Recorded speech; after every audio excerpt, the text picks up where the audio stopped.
Tandaan mo to palagi. Hindi ka nag-iisa. Minsan may itatanong mo, nasaan ang Diyos nung ako'y nagdurusa? Nakakalimutan ba niya ako? Paano ko ba ito malalampasan? Alam ng Diyos na may mga araw na tayo'y nababalot ng takot at nababalot tayo ng walang katiyakan. Lalo na sa panahon natin ngayon na halos puno na ng masamang pangyayari. Alam rin niya na manghihina tayo sa espiritual sa mga kalagayang ito. Alam niya na magkakaroon ng mga kalagayang napakahirap at madalas natatanungin natin kung mahal ba talaga niya tayo at sinasamahan ba niya tayo sa ating pagdurusa.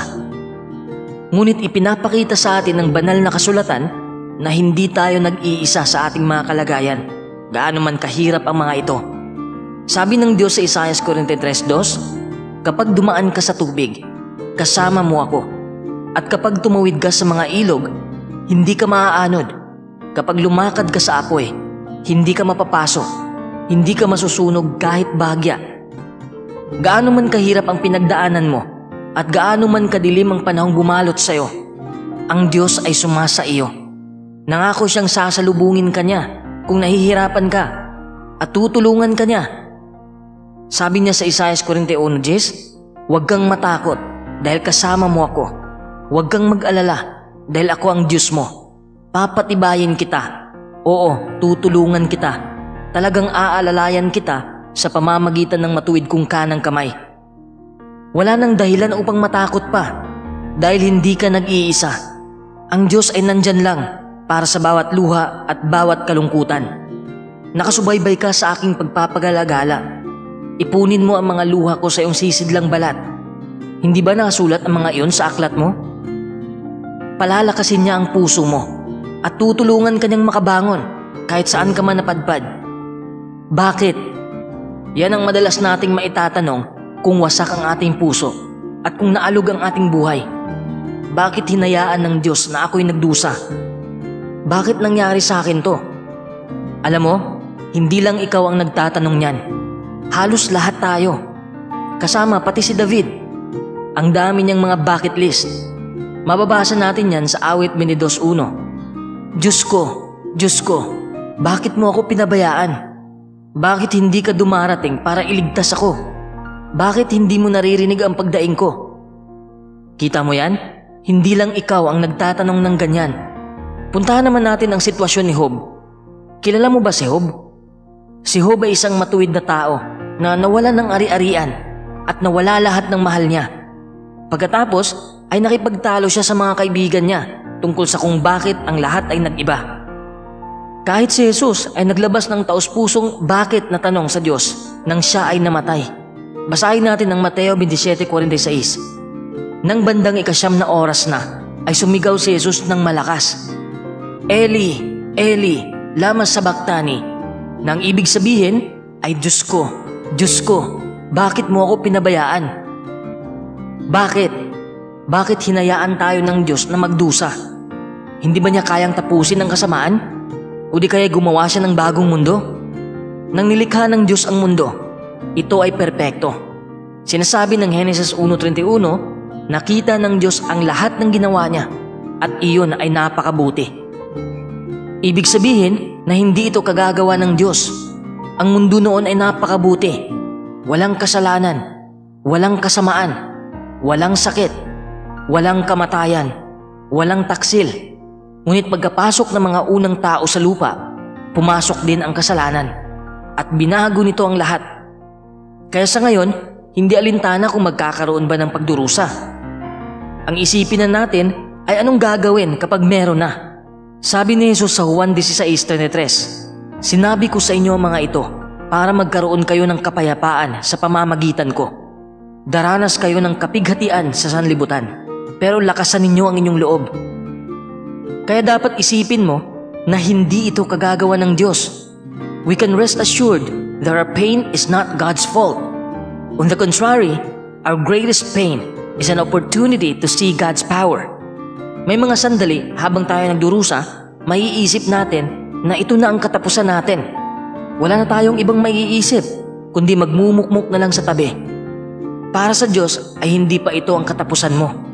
Kung naghihirap ka ngayon, ibig sabihin na hindi pa tapos ang misyon mo. Alam natin na pinangyayari ng Diyos na magtulong-tulong ang lahat ng kanyang gawa sa ikabubuti ng mga umiibig sa Diyos. Sa Isaiah 43:18 at 19, nangangako ang Diyos, "Huwag na ninyong alalahanin ang dating mga bagay at huwag na kayong mabuhay sa nakaraan." Nakikita ng Diyos ang durog mong pagkatao dahil sa nangyari sa iyong nakaraan at nakikita rin niya ang mapanganib na naghihintay sa iyong hinaharap. Sa bawat hakbang mo, ang Diyos ay kumikilos rin upang makagawa ng isang maliwanag na daanan kahit na hindi mo ito nakikita. Ang iyong pinakapangit na magawa ay sumuko kagad nang hindi pa nabubuklat ang kanyang pagligtas. Paanong malalamang nandyan nga ang Diyos sa tabi mo kung bumitaw ka na kagad? Hindi mahalaga kung ano ang nawala sa'yo. Kahit ano pa man ang nawala sa'yo, ang Diyos ay palaging nakaalam sa mga yon. Kumikilos ang Diyos upang ibalik ang iyong mapayapang buhay at masiyahing puso nang hindi mo masusukat.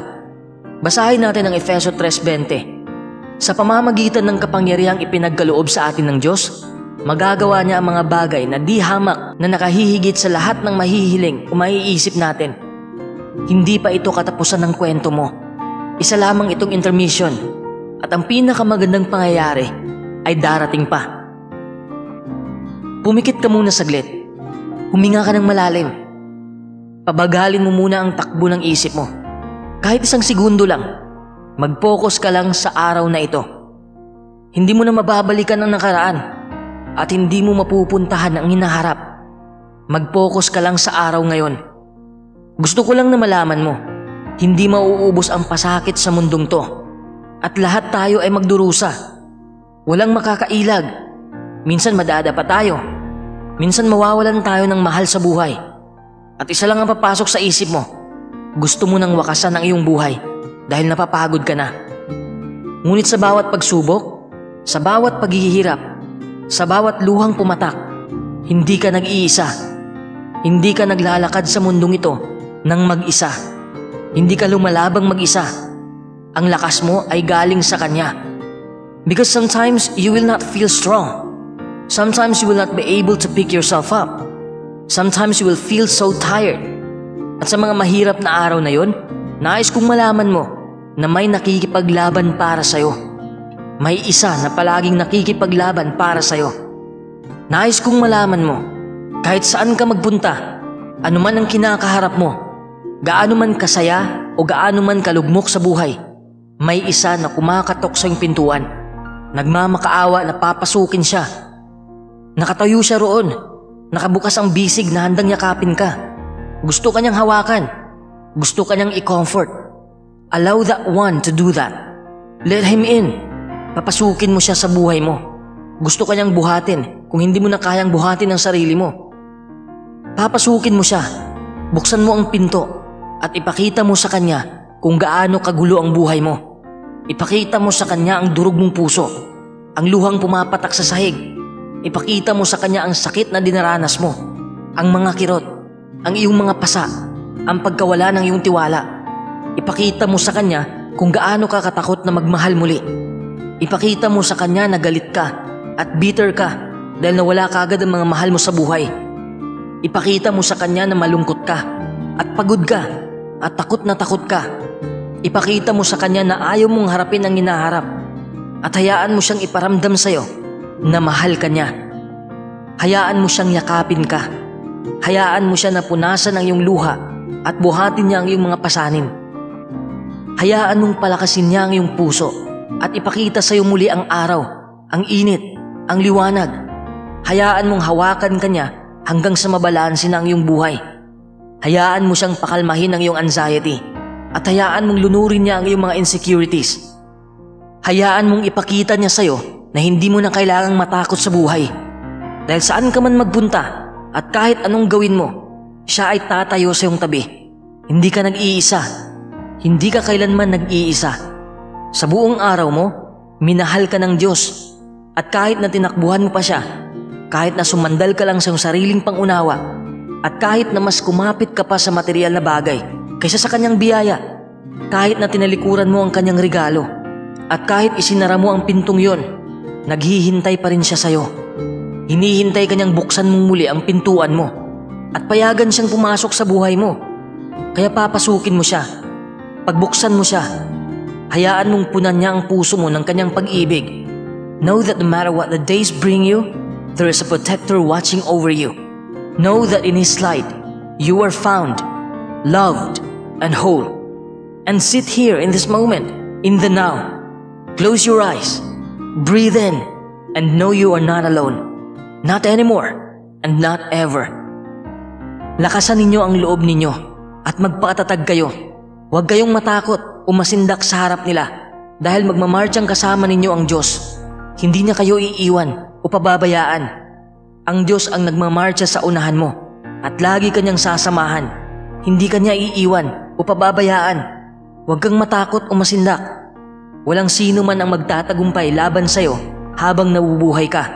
Kung paanong tinulungan ko si Moises, tutulungan din kita. Hindi kita iiwan o pababayaan. Hindi ba inutusan na kita? Lakasan mo ang loob mo at magpakatatag ka. Huwag kang masindak o matakot dahil kasama mo ang Diyos saan ka man magpunta.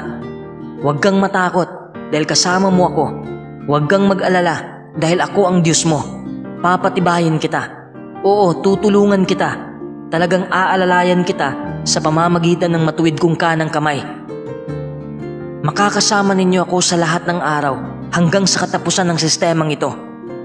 Kahit naiwan ako ng aking ama at ina, ang Diyos mismo ang kukup-kup sa akin. Magtiwala ka sa Diyos ng buong puso at huwag kang umasa sa sarili mong unawa. Isaisip mo siya sa lahat ng tatahakin mong landas at itutuwid niya ang mga daan mo.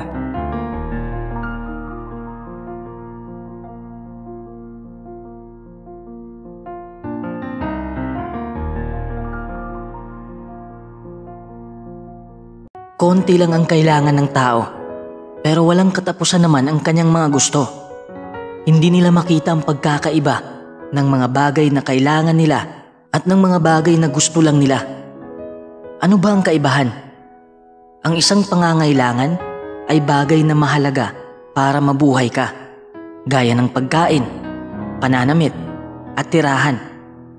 Ang isang kagustuhan ay bagay na nais mong makuha, pero hindi naman kailangan sa pangaraw-araw na pamumuhay.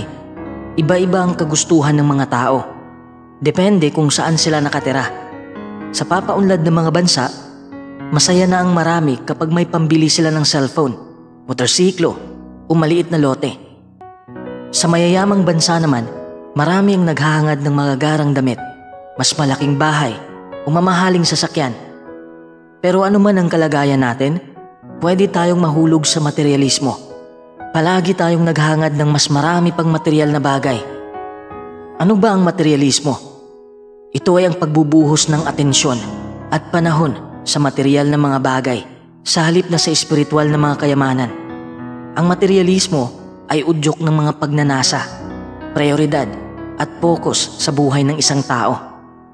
Dahil dito, naghahangad tayo ng mas marami pang material na pag-aari at mapabayaan ang pag-una sa kaharian.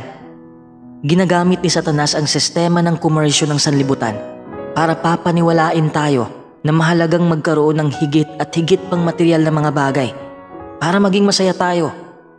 Alam na alam niya kung paano pupukawin ang pagnanasa ng mga mata. Iniaalok ng sanlibutan ang lahat ng uri ng material na bagay, mula sa mahalaga hanggang sa walang kwenta, at ang ilan ay talagang nakaaakit. Naranasan mo na bang bumili ng isang bagay?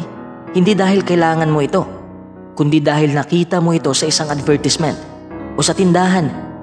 Pagkatapos, naisip mo ba na mabubuhay ka naman pala kahit wala yon? Ang gayong di kinakailangang mga bagay ay nagpapakomplikado lang ng ating buhay at pabigat sa atin. Pwede tayong masilo ng mga ito at mailihis sa ating routine ng pag-aaral ng Biblia. Tandaan ang babala ni Apostol Juan. Ang sanlibutan ay lumilipas at gayon din ang pagnanasa nito. Gusto ni Satanas na magpaalipin tayo sa kayamanan, sa halip na sa Diyos. Pero miserable ang buhay ng mga umuubos ng kanilang lakas para sa material na mga bagay dahil pagpapalugod lang sa sarili ang iniintindi nila. At mas malala pa, napapabayaan nila ang kanilang espiritualidad at puno sila ng problema. Dahil papalapit na tayo sa wakas ng sistemang ito ng mga bagay, hindi ngayon ang panahon para magkamal ng mas marami pang material na bagay. Huwag tayong umasa na maisasalba natin sa malaking kapighatian ang ating material na ari-arian, gaano man kahalaga o kamahal ang mga ito. Nagbigay si Jesus ng pinakamahusay na payo para magkaroon tayo ng mga pangangailangan natin sa buhay nang hindi nagiging materialistiko o labis-labis na nababalisa. Kasama ang payo na yan sa kanyang sermon sa bundok. Basahin natin at suriin ang bahaging nakaulat sa Mateo 6:25 hanggang 34. Kaya sinasabi ko sa inyo, huwag na kayong mag-alala kung ano ang kakainin o iinumin ninyo o kung ano ang isusuot ninyo. Hindi ba mas mahalaga ang buhay kaysa sa pagkain at ang katawan kaysa sa pananamit? Tingnan ninyong mabuti ang mga ibon sa langit. Hindi sila nagtatanim o umaani o nagtitipon sa kamalig, pero pinakakain sila ng inyong Ama sa langit. Hindi ba mas mahalaga kayo kaysa sa kanila? Sino sa inyo makapagpapahaba ng kahit konti sa buhay niya dahil sa pag-aalala? At bakit kayo nag-aalala tungkol sa pananamit? Matuto kayo mula sa mga liryo na tumutubo sa parang. Hindi sila nagtatrabaho o nananahi. Pero sinasabi ko sa inyo na kahit si Solomon sa kabila ng karangyaan niya ay hindi nakapagdamit na gaya ng isa sa mga ito. Kung ganito dinaramtan ng Diyos ang pananim na nasa parang ngayon at bukas ay ihahagi sa pugon, hindi ba mas gugustuhin niyang damtan kayo? Kayo na may maliit na pananampalataya? Kaya huwag kayong mag-alala at magsabing, ano ang kakainin namin? O ano ang iinumin namin? O ano ang isusuot namin? Ang lahat ng ito ang pinagkakaabalahan ng mga bansa. Alam ng inyong Ama sa langit na kailangan ninyo ang lahat ng ito. Kaya patuloy ninyong unahin ang kaharian at ang katwiran niya at ibibigay niya sa inyo ang lahat ng ito. Huwag kayong mag-alala tungkol sa susunod na araw dahil ang kasunod na araw ay magkakaroon ng sarili nitong mga alalahanin. Sapat na ang mga problema sa bawat araw. Tutulong ito sa atin na maging kumbinsido na patuluyang hanapin ang kaharian, hindi ang material na mga bagay. Nang sabihin ni Jesus sa kanyang mga tagapakinig na huwag na silang mabalisa tungkol sa kanilang mga kaluluwa, para bang sinasabi niya na huwag na kayong mag-alala. Nababalisa sila sa mga bagay na hindi naman nila dapat ikabalisa. Sinabi ni Jesus na huwag na nilang gawin yon.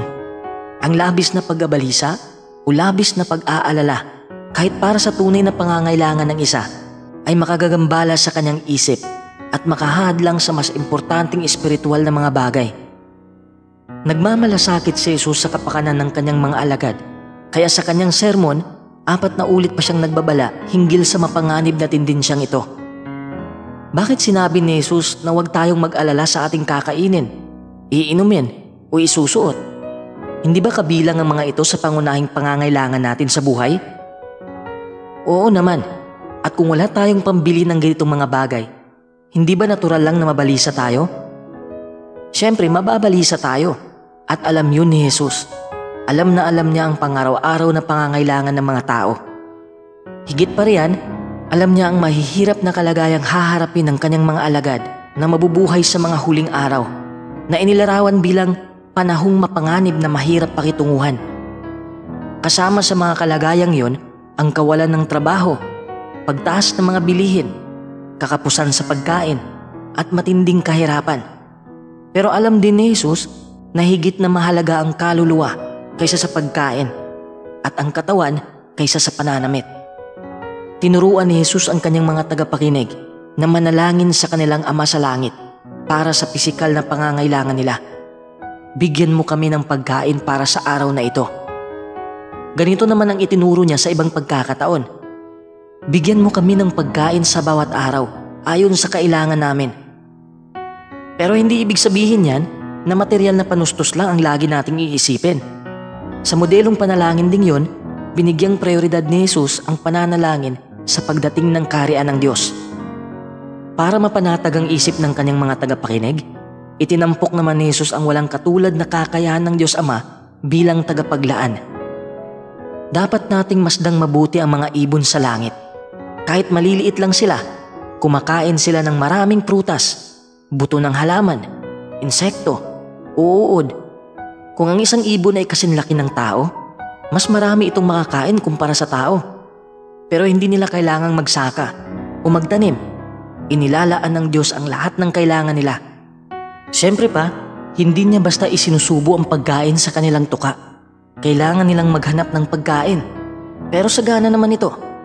Para kay Jesus, imposibleng ilaan ng kanyang Ama sa langit ang pagkain ng mga ibon at hindi ilalaan ang pangangailangan ng mga tao. Hindi niya isusubo sa bibig natin ang pagkain. Pero maaari niyang pagpalain ang mga pagsisikap nating magtanim o kumita ng pambili ng ating pangaraw-araw na panustos. Kapag nagigipit tayo, pwede niyang udyukan ng iba na ibahagi sa atin ang anumang meron sila. Bagaman hindi sinabi ni Jesus ang tungkol sa tirahan ng mga ibon, binigyan sila ng Diyos ng likas na talino, kakayahan at materyales na magagamit nila sa paggawa ng pugad. Matutulungan din tayo ng Diyos na makahanap ng angkop na tirahan para sa ating pamilya. Tinanong ni Jesus ang kanyang mga tagapakinig, "Hindi ba mas mahalaga kayo kaysa sa mga ibon?" Ang haing pantubos ni Kristo ay hindi inilaan para sa ibang nilalang. Hindi namatay si Jesus para sa mga ibon. Namatay siya para sa atin upang magkaroon tayo ng buhay na walang hanggan. Bakit kaya sinabi ni Jesus na ang taong nababalisa ay hindi makapagdaragdag ng kahit konti sa haba ng kanyang buhay? Dahil ang labis na pag-aalala sa pangaraw-araw na pangangailangan natin ay hindi makapagpapahaba ng ating buhay. Posible pang paikliin ng sobrang stress ang ating buhay.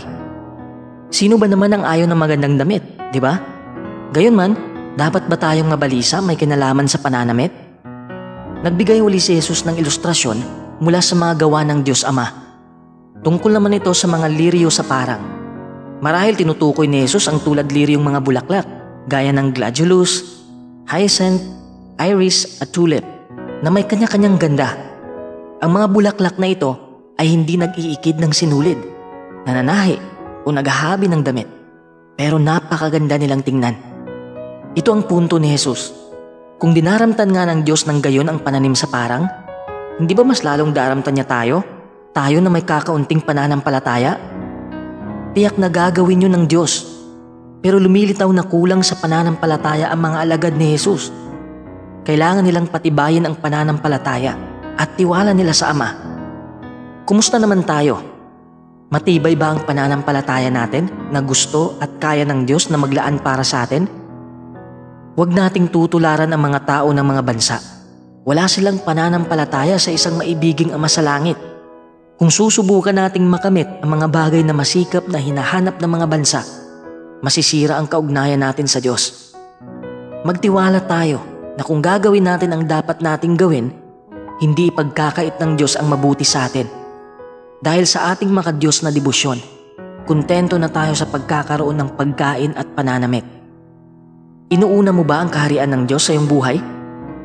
Dapat na laging pangunahin sa buhay ng mga alagad ni Kristo ang kaharian. Kung gagawin natin yan, gaya ng sinabi ni Jesus, ang lahat ng iba pang mga bagay na ito ay idaragdag sa atin. Bakit niya nasabi yon? Ipinaliwanag niya sa naunang talata. Nalalaman ng ating makalangit na Ama na kailangan natin ang lahat ng mga bagay na ito. Ibig sabihin, ang mga pangangailangan natin sa buhay. Alam ng Diyos ang magiging pangangailangan ng bawat isa sa atin pagdating sa pagkain, pananamit, at tirahan bago pa man natin malaman yon. Alam niya kung aling damit natin ang susunod na maluluma. Alam niya kung anong pagkain ang kailangan natin at kung ano ang angkop na tirahan para sa atin. Depende sa laki ng ating pamilya. Titiyakin ng Diyos na magkakaroon tayo ng talagang kinakailangan natin. Sinabi ni Jesus na huwag tayong mabalisa. Gusto niyang harapin natin ang mga problema ng paisa-isang araw lang at magtiwala na tutulungan tayo ng Diyos. Kung ang isang tao ay masyadong nababalisa sa posibleng mangyari sa hinaharap, baka magsimula na siyang umasa sa sarili sa halip na sa Diyos at makasisira yan sa kaugnayan niya sa Diyos. Wala tayong mapapala kung isasakripisyo natin ang mga interes ng kaharian para mapanatili ang materialistikong pamumuhay. Dapat nating unahin ang espiritual na mga tunguhin. Tama si Jesus nang ituro niya na hanapin natin ang kaharian, hindi ang material na mga bagay. Kapag ginawa natin yan, hindi tayo kailangang mabalisa sa material na pangangailangan natin. Lalo tayong mapapalapit sa Diyos kapag nagtitiwala tayo sa Kanya. Kung pasisimplihin natin ang buhay natin ngayon, Makapanghahawakan tayong mahigpit sa tunay na buhay na ipinangako sa atin.